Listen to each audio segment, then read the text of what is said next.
kembali di Kompas Petang. Saya ke Pak Triunis. Pak Triunis, sejauh ini apa saja yang harus jadi catatan penting untuk masyarakat untuk PSBB total ini bisa berlangsung dengan baik. Tapi nanti kami akan lanjutkan lagi dialog setelah liputan berikut ini. Bukan hanya di Jakarta, saudara. Meningkatnya jumlah pasien COVID-19 di Kota Bekasi, Jawa Barat membuat pemerintah Kota Bekasi harus menyiapkan langkah antisipasi.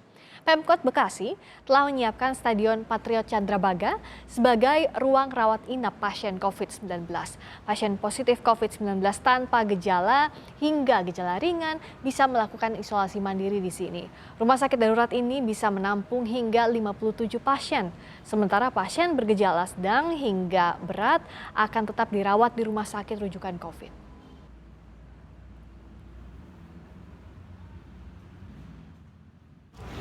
Pada saat April tinggi-tingginya kita juga berantisipasi kan. Nah sekarang kita siapkan HEPA filter yang lain-lain dalam rangka gini. Kalau ada klaster keluarga ini akibat transmisi ya antar daerah, antar keluarga. Nah, mamanya ada yang kena 3, rumahnya kecil, nggak layak kan nggak mungkin tiga-tiganya di situ. Kita tarik ke sini. Ini hanya dipakai untuk isolasi mandiri, bukan perawatan medis yang punya komorbid. Jantung, cuci darah bukan. Kalau itu nanti di rumah sakit. Jadi jangan sampai di sana penuh, di rumah sakit tipe D penuh, di sini kita siapkan. Menyambung pertanyaan tadi Pak Triunis, jadi kan ruang isolasi sudah hampir penuh. Sementara di sisi lain para pelaku ekonomi sebenarnya baru mulai lagi menyusun selama ini yang sudah tertunda, terganggu kondisi perekonomian karena COVID-19. Ini apa yang selama ini luput? Ya, jadi satu isolasi mandiri gitu. Jadi isolasi mandiri di rumah itu membahayakan keluarganya dan tetangganya. Itu harus diambil oleh pemerintah daerah. Kabupaten atau Kota Bekasi tadi itu tepat gitu memindahkan isolasi mandiri ke fasilitas pemerintah daerah. Kemudian karantina kalau bisa kepada suspek atau yang di tracing itu menjadi suspek maka harusnya dikarantina. Dan kalau dihimbau masyarakatnya harus mau. Yang terakhir adalah PSBB. PSBB keberhasilannya ditentukan oleh partisipasi masyarakat. Jadi masyarakat yang nurut, yang seperti orang Jepang kalau disuruh diam di rumah, ya diam di rumah. Kalau disuruh pakai masker atau protokol kesehatan mengikuti pemerintah. Kalau itu dilakukan semua baik, insya Allah PSBB bisa berjalan minimal maksimal itu 1 bulan berhasil. Harusnya maksimal 1 bulan, tapi artinya kalau kita lihat selama ini banyak razia masker dilakukan masih belum efektif, bahkan tidak efektif. Iya, karena pertama edukasi kepada masyarakatnya belum maksimal. Jadi, padahal itu sampai di permukiman-permukiman ya, Pak? Iya, betul. Jadi edukasi ke masyarakatnya harus dari seluruh lapisan masyarakat, dari RW dari RT, kemudian kelurahan, kemudian kecamatan. Itu harus berlevel. Kalau nggak berlevel nggak akan sampai ke tujuan masing-masing begitu. Oke. Nah, kalau Pak Sarman melihatnya gini, ada beberapa sektor, misalnya sektor hiburan baru akan dibuka, sudah persiapan, sekarang harus nggak bisa lagi mau nggak mau karena PSBB total. Ini kerugiannya akan makin mendalam atau ya nggak ada pilihan lain? Ya, memang ya sangat dilematis ya. Ini pengusaha-pengusaha hiburan malam ini sudah 6 bulan tutup. Bahkan karyawannya kan sudah beberapa kali demo ke balai kota. Ya kan, dengan adanya PSBB ini ya berarti penantian panjang lagi. Dan tentu memang kita bisa membayangkan lah apabila 6 bulan sebuah usaha kita tidak jalan. Tentu cash flow mereka juga udah pasti akan sangat-sangat sulit gitu loh. Belum lagi biaya sewa kan terus. Betul, boro-boro mungkin mereka menggaji karyawannya sampai saat ini saya juga tidak mengerti ya. Tapi yang jelas memang kita sangat berharap agar jawaban kita ini ada semua di PSBB ini. Makanya tadi kami sangat merespon sekali misalnya Pak Gubernur menyatakan bahwa penerapan PSBB ini juga akan dikoordinasikan juga dengan pemerintah penyangga lainnya. Bodetabek misalnya itu saya rasa harus karena bagaimanapun pergerakan manusia di Jabodetabek ini ke Jakarta itu sangat-sangat tinggi. Jadi kalau tidak ada koordinasi juga nantinya juga tidak efektif itu.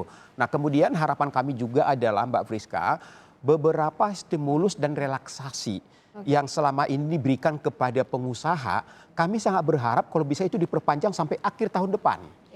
Ya, karena itu ada beberapa program itu yang berlaku sampai dengan akhir tahun ini. Tapi ketidakpastian ekonomi saat ini, usaha kita juga tidak efektif, ya kan?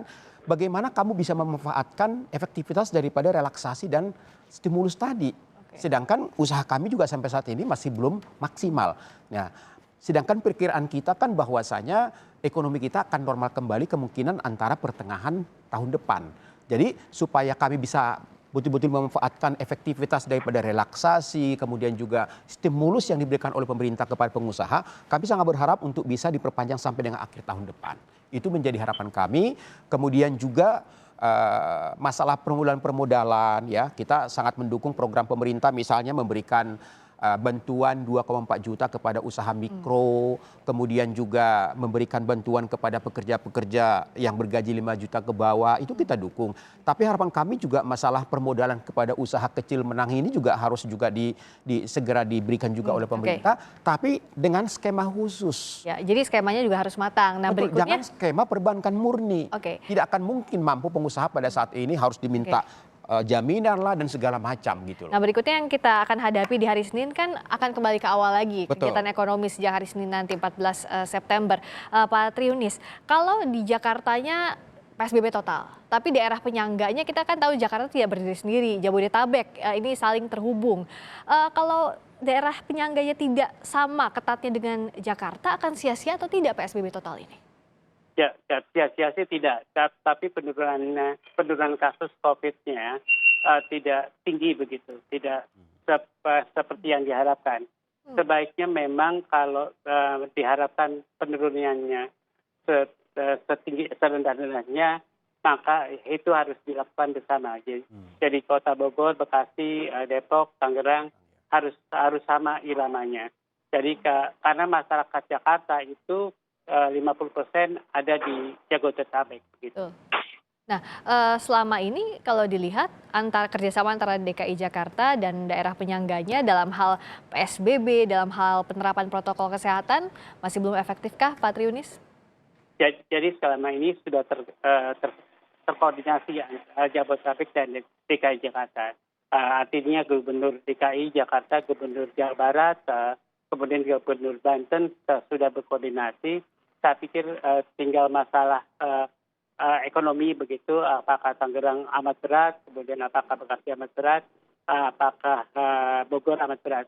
Kalau itu sudah sepakat ya, saya pikir semua kota Jabodetabek akan seperti Jakarta.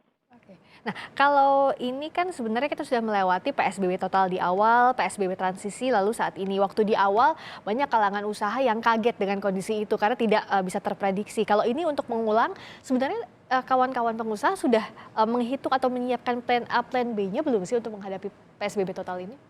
Sebenarnya kalau dari sisi kita pengusaha, terus terang kita juga tidak pernah menyangka akan kembali lagi kepada PSBB yang awal. Ya. Yang tadinya kita berprediksi adalah paling-paling mungkin diperpanjang PSBB transisi gitu kan.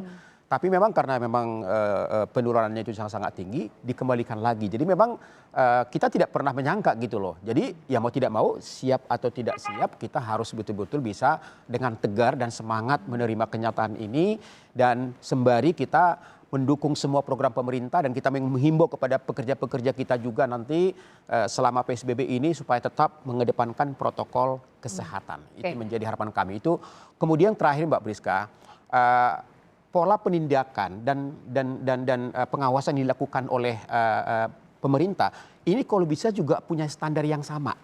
Jangan nanti misalnya nih ketika koordinasi dengan Bodetabek misalnya di Jakarta seperti ini, tapi kalau lemah lagi nanti di Bogor, di Bekasi, di Tangerang tidak semakin lama. Semakin lama. Jadi standarnya harus sama, tegas pengawasannya, ditindak pengawasannya dan itu sama gitu loh. Karena kita ingin semacam efek jerak gitu loh supaya kita disiplin bahwa ini adalah kepentingan kita bersama. Gitu kan? Dan dari Pak Triunis, agar efektif ini apa yang harus dilakukan?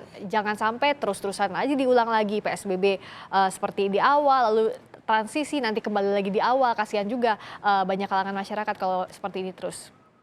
Ya, jadi semua lapisan pemerintah daerah harus berjalan dan melakukan edukasi yang baik.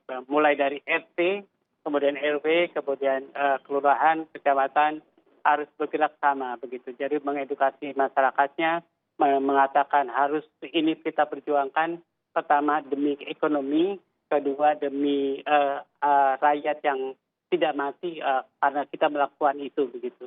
Demi rakyat yang tidak sakit kita melakukan itu. Oke. Kira-kira Dan nantinya kalau angkanya sudah mulai menurun, apa acuannya bisa dibilang bahwa ya ini bisa dilonggarkan kembali semestinya saat apa, Pak Triunis? jadi kasus itu dari wabah dari puncaknya akan turun dia menjadi endemis. Oke. Endemis itu artinya semingguan dia akan tetap begitu, apakah 100 atau 200 di Jakarta. Kalau di kabupaten itu sekitar puluhan kasusnya begitu. Oke. Dan itu bisa diisolasi dengan baik. Oke, baik. Jadi selama angkanya belum turun, marilah sama-sama disiplin protokol kesehatan dan harus tegas juga selama pelaksanaan PSBB total ini. Terima kasih atas waktunya di sini Pak Triunis. Terima kasih juga Pak Terima Sarman kasih Mbak Friska. atas waktunya di Kompas Petang. Berikut